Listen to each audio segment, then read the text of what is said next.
Bonjour, je vous présente cette poésie d'Antoine de Saint-Exupéry, Le Petit Prince, avec des aquarelles de l'auteur.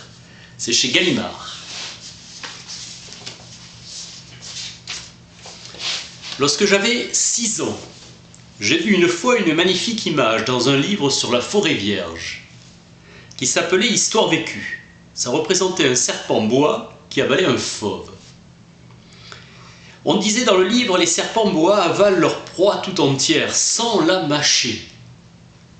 Ensuite, ils ne peuvent plus bouger et ils dorment pendant les 6 mois de leur digestion. Alors j'ai beaucoup réfléchi sur les aventures de la jungle et à mon tour j'ai réussi avec un crayon de couleur à tracer mon premier dessin. J'ai montré mon chef-d'œuvre aux grandes personnes et je leur ai demandé si mon dessin leur faisait peur. Elles m'ont répondu « Pourquoi un chapeau ferait-il peur ?» Mon dessin ne représentait pas un chapeau, il représentait un serpent boa qui digérait un éléphant. J'ai alors dessiné l'intérieur du serpent boa afin que les grandes personnes puissent comprendre. Elles ont toujours besoin d'explications, les grandes personnes. Les grandes personnes m'ont conseillé de laisser de côté les dessins de serpents boa ouverts ou fermés et de m'intéresser plutôt à la géographie, à l'histoire, au calcul et à la grammaire. C'est ainsi que j'ai abandonné à l'âge de 6 ans une magnifique carrière de peintre. J'avais été découragé par l'insuccès de mon dessin.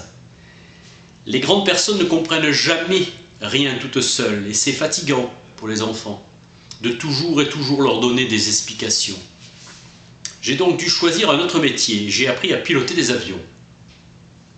J'ai volé un peu partout dans le monde et la géographie, c'est exact, m'a beaucoup servi.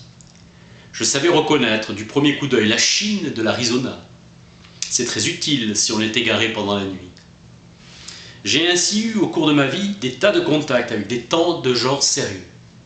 J'ai beaucoup vécu chez les grandes personnes, je les ai vus de très près. Ça n'a pas trop amélioré mon opinion. Quand j'en rencontrais une qui me paraissait un peu lucide, je faisais l'expérience sur elle de mon dessin. Et j'ai toujours conservé ce dessin. Je voulais savoir si elle était vraiment compréhensive. Mais toujours elle me répondait « C'est un chapeau, ton dessin ».